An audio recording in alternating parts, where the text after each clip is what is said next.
atau titik terberat di hidup aku adalah ketika I found out that my mom atau ibuku tuh punya breast cancer di tahun 2020 atau 2021 gitu. Menyesal kali ya, karena selama ini sebenarnya hubungan aku sama ibu aku tuh kurang akrab dulu ya. Sampai 2 tahun aku tahu beliau itu sakit baru aku mengakrabkan diri. Lalu untuk kompetisi kedua, kami berhasil membawa nama Indonesia di kancah internasional di Filipina tahun lalu di Singapore Joy Bohol 2024.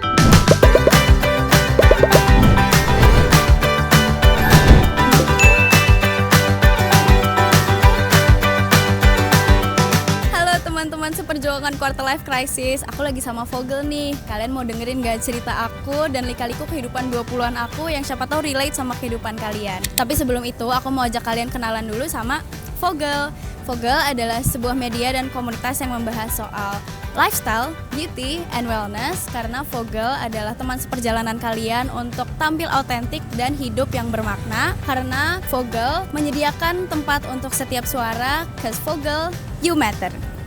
Hai Vogel Friends, kenalin nama aku Alifa Leahi Andinayu, biasa dipanggil Lea. Usiaku 21 tahun dan aku adalah mahasiswa di LSPR semester 7. Hobi aku menyanyi dan baru-baru ini aku lagi suka journaling dan writing. Di semester 7 ini dan selama aku menjadi mahasiswa di LSPR, aku aktif di organisasi kampus, salah satunya UKM LSPR Choir. Dari semester 2 sampai sekarang, gak bosen-bosen guys. Dan aku selain jadi member, aku juga jadi pengurus. Di tahun lalu itu aku menjadi Public Relations Officer dan di tahun ini aku menjadi Vice President. Keseruannya apa sih Kak di LSPR Choir? Tentu saja seperti namanya, paduan suara ya. Kita di sana banyak kegiatannya, tapi mostly kita latihan di 3 kali seminggu. Jadi aku di kampus itu dari pagi sampai malam. Di siang selesai kelas, biasanya ke sore itu aku ngerjain tugas kelompok atau aku ngerjain kewajibanku sebagai pengurus di LSPR Choir. Nah di sore sampai malamnya itu kita latihan bareng teman-teman dan bareng pelatih aku gitu. Nah di LSPR Choir sendiri kita tuh mempersiapkan kegiatannya untuk banyak, ada konser, ada juga job internal dan eksternal, dan biasanya kita juga mengikuti kompetisi baik nasional maupun internasional gitu. Nah selain aktif di UKM, di LSPR itu karena kita base-nya itu lebih ke praktek, jadi kita banyak sekali project. Salah satu project yang aku jalanin kemarin itu adalah teman seperempat, yaitu project community development, dan aku menjabat sebagai project leader. Dan kebetulan banget teman seperempat itu diadain di Paragon Community Hub, jadi fully supported by Paragon. Nah kalau kegiatan aku di luar nih Vogel Friends, kebetulan aku lagi fokus cari magang karena emang udah umurnya untuk cari magang ya teman-teman. Dan aku biasanya suka ikut kegiatan volunteer. Misalnya kemarin aku ikut volunteer di salah satu konser paduan suara, dan biasanya aku memang cari kegiatan volunteer kayak gitu untuk ngisi waktu aja sih. Cuman untuk aku sendiri aku lebih suka fokus ke kegiatan perkuliahan aku dulu, baru aku kalau misalnya memang ada free time fokus ke kegiatan di luar kampus gitu. Kalau ada yang nanya gimana cara aku bagi waktu antara kegiatan-kegiatan aku, terus masih bisa main atau enggak sih, masih bisa gaul atau enggak sih? Jawabannya of course masih bisa guys, karena you can be both gaul dan berprestasi. Menurut aku nggak bisa dikotak-kotakan. Kalau misalnya kamu gaul berarti nggak berprestasi, atau kalau berprestasi berarti kamu nggak gaul. Karena menurut aku gaul itu bisa disegmenin ke apa yang kalian suka gitu. Misalnya kalian itu terkenal gaul di dunia musik misalnya, atau di dunia olahraga gitu. Jadi you can be both guys. Dan kalau dari aku sendiri, gimana cara aku ngebagi waktu, aku selalu dengerin apa kata hati aku dan apa kata badan aku. Jadi kalau misalnya aku lagi jenuh belajar atau aku lagi jenuh menjalani kegiatan aku dengerin nih kata hati aku lagi butuh istirahat atau lagi butuh main.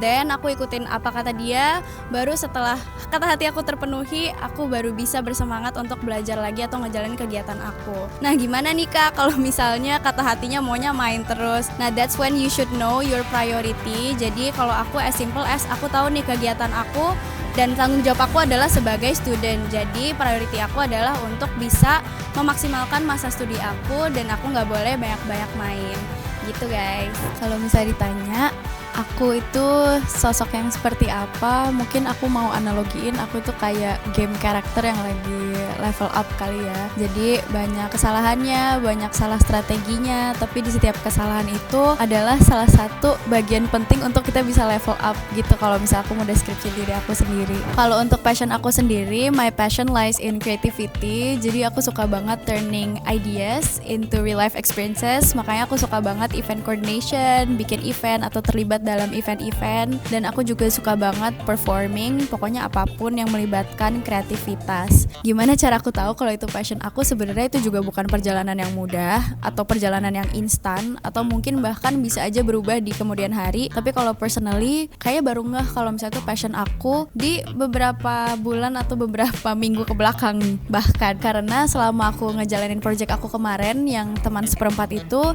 disitulah aku baru ngerasa kayaknya ini gue banget nih, ini cinta mati gue banget nih gitu untuk menjalani apa yang tadinya ada di sini bisa kelihatan dan bisa bermanfaat buat orang lain dan dinikmati oleh orang lain. Begitu pula passion aku di performing, aku juga baru menyadari beberapa bulan ke belakang ini pas aku lagi nyiapin event itu kan aku udah lama gak perform di panggung ya. Kok aku ada suatu kerinduan yang sangat hebat gitu. Udah lama gak berada di atas panggung, ngehibur orang-orang dan bisa mengekspresikan diri aku, giving the best that I can walaupun cuma beberapa menit gitu di atas panggung. Karena mungkin sebenarnya outputnya sama kali ya sama event management, karena kita bisa memberikan hiburan atau memberikan manfaat buat orang lain dan bisa apa yang kita buat atau karya-karya kita itu bisa dinikmati sama orang lain. Prestasi aku sejauh ini yang udah pernah aku achieve lahir semua dari LSPR Choir. Jadi selama aku menjadi member dan pengurus di LSPR Choir ada 2 kompetisi internasional yang aku ikutin. Yang pertama itu di tahun 2023 yaitu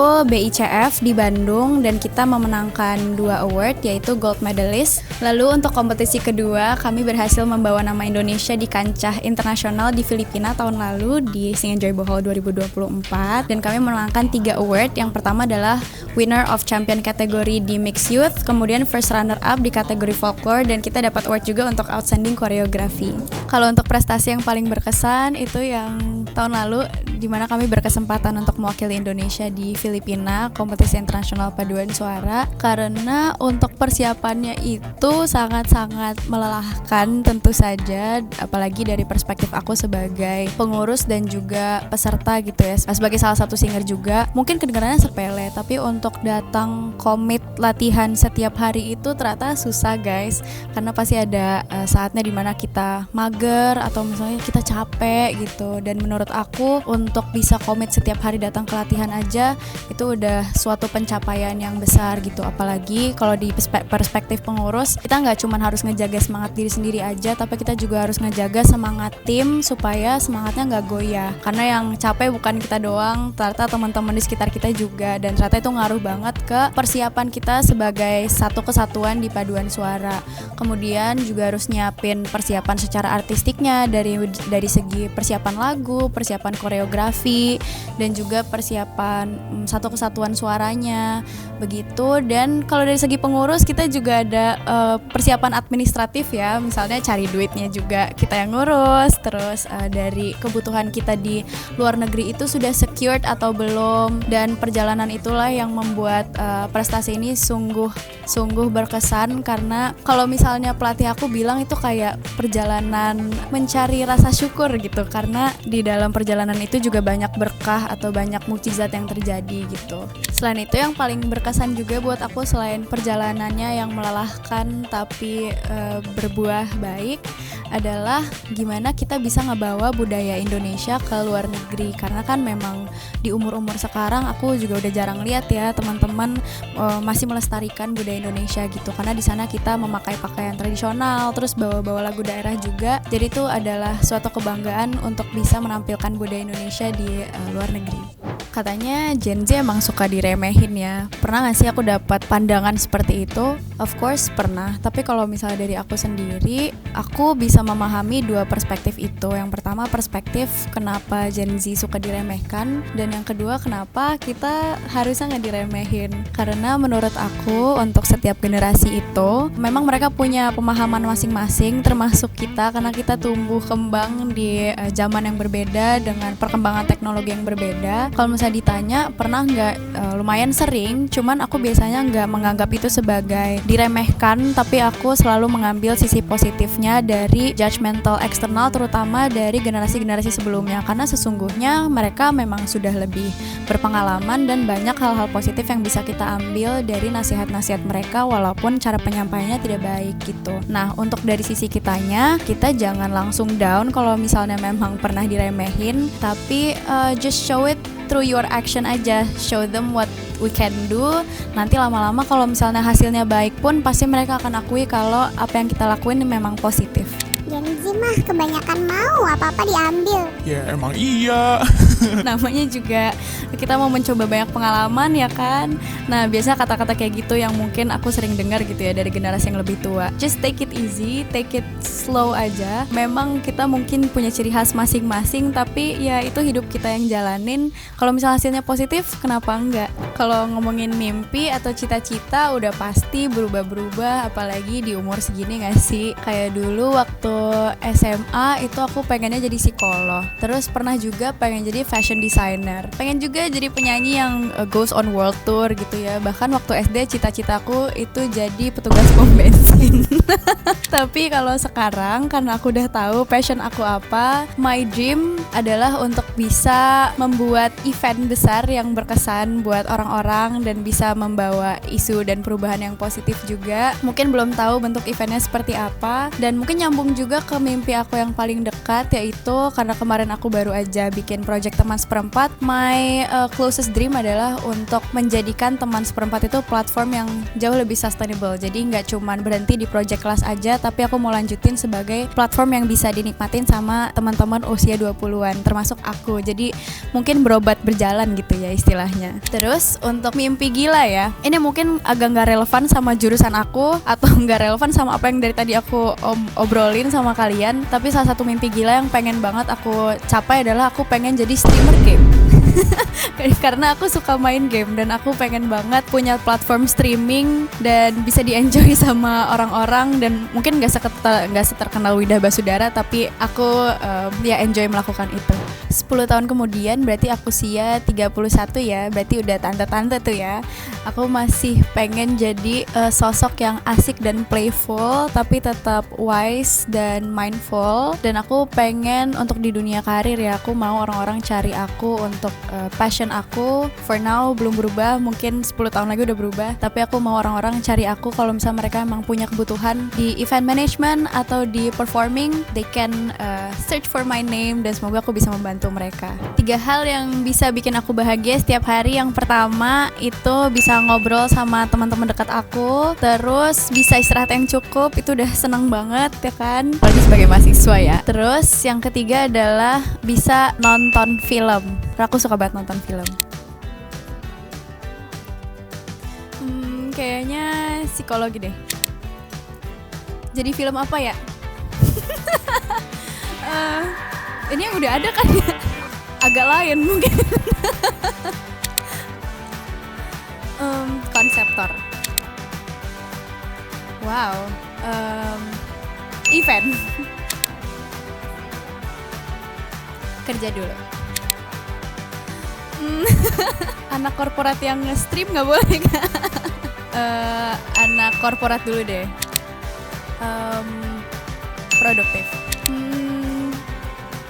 Makeup. Kalau ngomongin soal sosok inspiratif kayaknya susah deh kalau aku sebutin satu-satu, karena kalau buat aku sosok inspiratif itu banyak sekali, dari teman, sahabat, keluarga, atau bahkan bisa dari stranger juga. Karena biasanya untuk mengambil life lesson, aku tuh nggak ngelihat dari sosoknya siapa, tapi apa yang mereka sampaikan atau value kehidupan yang mereka punya gitu. Jadi selagi nasihat atau misalnya prinsip mereka itu ternyata membekas di hati aku atau bisa aku terapkan di kehidupan aku, dan ya I will take every lesson as a lesson gitu. Nah, salah satunya mungkin di saat-saat momen atau titik terberat di hidup aku adalah ketika I found out that my mom atau ibuku tuh punya breast cancer di tahun 2020 atau 2021 gitu. Karena dari kecil itu aku memang tinggal berdua aja sama ibu aku, karena aku ini anak tunggal, dan I spent most of my life dengan ibu gitu ya. Dan mengetahui bahwa selama ini ternyata ibuku tuh menutupi dari dari aku kalau ibu tuh sakit cancer gitu ya, breast cancer, itu momen yang sangat membuat aku terpukul gitu. Di 2 tahun yang aku jalanin sama ibu aku, itu adalah titik dimana mungkin aku sangat-sangat kehilangan arah gitu ya, kehilangan arah karena aku takut kehilangan ibu aku, terus aku juga mungkin nggak tahu harus cari bantuan kemana, dan that was my first time untuk ngurusin segala keperluan rumah sakit gitu ya, ngurusin administrasinya atau misalnya just take care of my mom pada saat itu. Dan banyak sekali life lesson yang aku dapatkan dari support teman-teman sampai di tahun 2022 ibu aku selama melawan sakitnya itu akhirnya berpulang ke rahmatullah, dan disitulah aku tersadar bahwa aku mungkin selama ini menyesal kali ya, karena selama ini sebenarnya hubungan aku sama ibu aku tuh kurang akrab dulu ya, sampai 2 tahun aku tahu beliau itu sakit baru aku mengakrabkan diri. Jadi setelah ibu aku meninggal tuh baru aku kayak sadar, oh ternyata waktu itu seberharga itu ya, ternyata apa yang harusnya aku lakukan dulu tuh nggak aku lakuin gitu, dan aku baru menyesal setelah ibu aku tuh tiada begitu. Dan kalau misalnya dibilang titik terberat selain selama aku ngurus ibu aku adalah setelah ibu aku berpulang, ternyata walaupun aku bersyukur ya karena masih banyak teman-teman aku yang support dan keluarga aku yang support juga, tapi ternyata hidup sebagai anak tunggal yang gak ada orang tua sama sekali tuh lumayan susah, karena lebih ke gak tahu nih mau mencari arah hidup tuh kemana, mau nanya soal life lesson itu kemana gitu, karena memang terbiasa sendiri tinggal sama ibu berdua gitu ya. Jadi aku harus membiasakan diri untuk kuat, membiasakan diri untuk mandiri, dan mungkin aku belum bisa mencari jawabannya sekarang atau menemukan jawabannya sekarang, cause I'm still learning and I'm still searching for it. Cuman itu sih kalau misalnya dibilang gimana kehilangan ibu membentuk kepribadian aku sekarang, karena ternyata banyak omongan ibuku yang baru aku sadarin tuh setelah beliau tiada gitu. Jadi mungkin kalau misalnya aku bisa nyampein pesan gitu ya ke teman-teman yang mungkin orang tuanya masih ada, don't take it for granted, karena kita nggak tahu kita bisa kehilangan mereka itu kapan. Dan kalau misalnya orang tua bilang kamu punya potensi atau ada 1 atau 2 hal yang mungkin kamu deny gitu dari orang tua kamu, dengerin aja, karena siapa tahu kamu baru sadar pas mereka tiada, and it's already too late for them to know that ternyata kamu bisa melakukan apa yang mereka bicarakan tentang kamu gitu. Keras kepalaku sama denganmu, caraku marah, caraku tersenyum, seperti detak jantung yang bertaut, nyawaku nyala karena denganmu.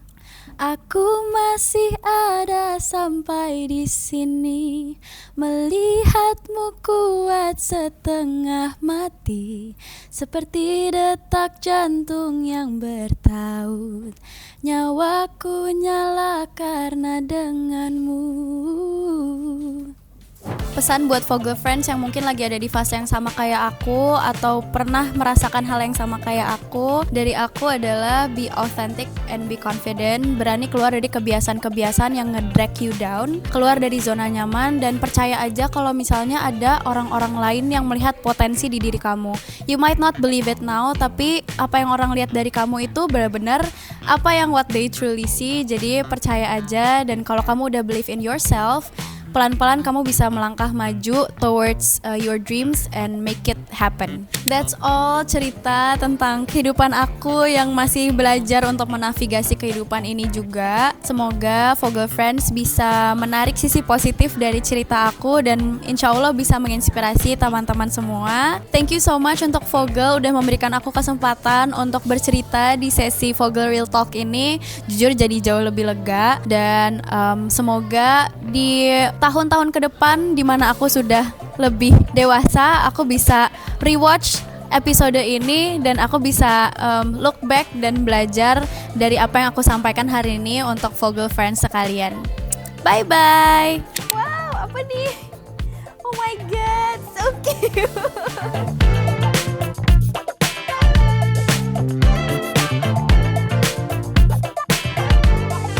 Vogel, you matter.